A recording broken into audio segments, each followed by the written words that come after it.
Hello friends, नमस्कार। आलोक academy की online classes में आप सभी का स्वागत है। दोस्तों, हम पढ़ रहे हैं यूपी टेट से संबंधित क्लास, और यूपी टेट से संबंधित क्लास में मैं आज आप लोग के सामने प्रश्नोत्तरी का कार्यक्रम लेके आया हूं, तो आप हमसे जुड़ जाइए। चलिए पहले प्रश्न की ओर चलते हैं, लेकिन उससे पहले आपसे एक आग्रह है कि अगर आप हमारे चैनल पर नए हैं तो हमारे चैनल को सब्सक्राइब करें, वीडियो को लाइक एवं शेयर करना न भूलें। चलिए दोस्तों, जुड़ जाइए। पहला प्रश्न आपके सामने है, एशिया महाद्वीप का सबसे बड़ा मरुस्थल कौन सा है? याद रखेंगे, गोबी।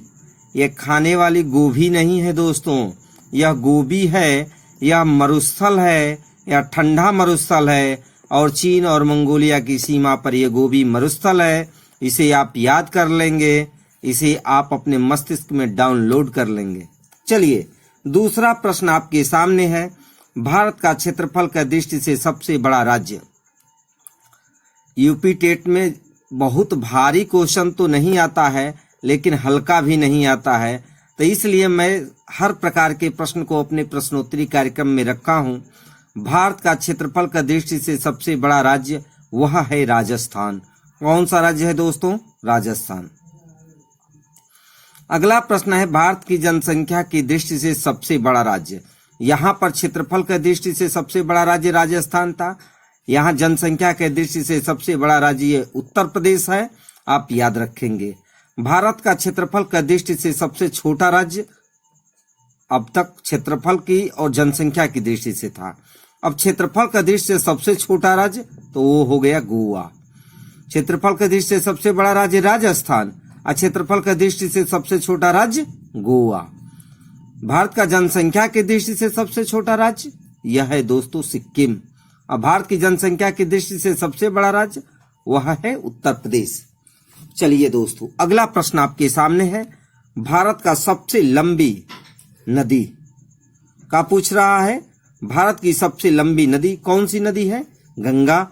और भारत की सबसे चौड़ी नदी यह कौन सी नदी है? वह है ब्रह्मपुत्र। कौन नदी है दोस्तों? ब्रह्मपुत्र। अगला प्रश्न आपके सामने है दोस्तों, भारत की लंबी तट रेखा वाला राज्य। ये प्रश्न कई बार आ चुका है, इसे आप वेरी इंपॉर्टेंट निशान लगा लेंगे। भारत की लंबी तट रेखा वाला राज्य ये है गुजरात। भारत का सबसे बड़ा रेगिस्तान। ये प्रश्न है कि भारत का सबसे बड़ा रेगिस्तान तो वो है थार का मरुस्थल, ये है दोस्तों राजस्थान में। यह रेगिस्तान कहाँ पे है? राजस्थान में है। भारत का सबसे बड़ा डेल्टा तो सुंदरबन डेल्टा, यह है दोस्तों पश्चिम बंगाल। एक चीज आप याद रखेंगे कि सुंदरबन डेल्टा में मैंग्रोव वनस्पति पाई जाती है सबसे ज्यादा। सबसे लंबा भारत का रेलवे प्लेटफार्म अगर पूछ दे, सबसे लंबा भारत का रेलवे प्लेटफार्म अगर पूछ दे तो यह दोस्तों गोरखपुर है उत्तर प्रदेश में। कहाँ पर है? गोरखपुर उत्तर प्रदेश में है। भारत में सर्वाधिक वर्षा कहाँ होती है?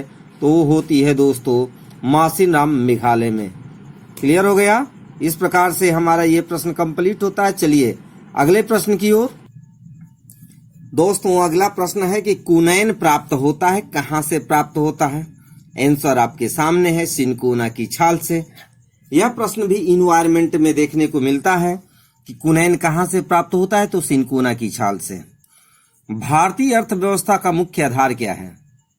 भारत की अर्थव्यवस्था की अगर हम बात करें तो इसका मुख्य आधार क्या है? इसका मुख्य आधार है कृषि। नोकरेक बायोस्फीयर रिजर्व कहाँ है? नोकरेक बायोस्फीयर रिजर्व कहाँ है? यह मेघालय में है दोस्तों। Narora nuclear power station. Narora nuclear power station किस राज्य में है? उत्तर प्रदेश में है। और कठपुतली नृत्य कहाँ का प्रमुख लोक नृत्य है? कठपुतली कहाँ का प्रमुख लोक नृत्य है? यह है दोस्तों राजस्थान। अगला प्रश्न वेरी इंपॉर्टेंट है, निशान लगा लीजिएगा। विश्व में एकमात्र तैरता हुआ किबुल लामजाओ नेशनल पार्क किस राज्य में है? तो यह है मणिपुर में। कहाँ है दोस्तों? मणिपुर में है। अगला प्रश्न है, धान का प्रसिद्ध खैरा रोग। धान का प्रसिद्ध खैरा रोग किसकी कमी से होता है? जस्ता। सॉरी दोस्तों, जस्ता। खैरा रोग किसकी कमी से होता है धान में? जस्ता की कमी से होता है। पीली क्रांति का संबंध किससे है? पीली क्रांति का संबंध किससे है? तो यह तिलहन से है। किससे है? तिलहन से है। चलिए अगला प्रश्न आपके सामने है, फलों का राजा एवं रानी। तो राजा कहा जाता है आम को और रानी कही जाती है लीची को। राजा क्या हो गया? आम और रानी लीची। ये हमेशा आप याद रखेंगे। बहुत लोग इसको जानते नहीं हैं। फल के राजा को तो जानते हैं लेकिन रानी को नहीं जानते हैं। तो यह है लीची। लीची सबसे ज्यादा कहाँ पाई जाती है? बताइए, लीची सबसे ज्यादा कहाँ पाई जाती है? गाना एक आता है ना भोजपुरी फिल्म में, मुजफ्फरपुर की लीची। अगला प्रश्न है, एक वर्णांध व्यक्ति में पहचान करने की क्षमता नहीं होती। एक वर्णांध व्यक्ति में पहचान करने की क्षमता नहीं होती है लाल एवं हरे रंग की। मनुष्य में पाचन का प्रारंभ कहाँ से होता है? तो मनुष्य में पाचन का प्रारंभ दोस्तों मुख से ही प्रारंभ हो जाता है। यह आप याद रखेंगे। आज का प्रश्नोत्तरी कार्यक्रम कैसा रहा आप हमें कमेंट करके बताएंगे। दोस्तों लेते हैं विदा। धन्यवाद।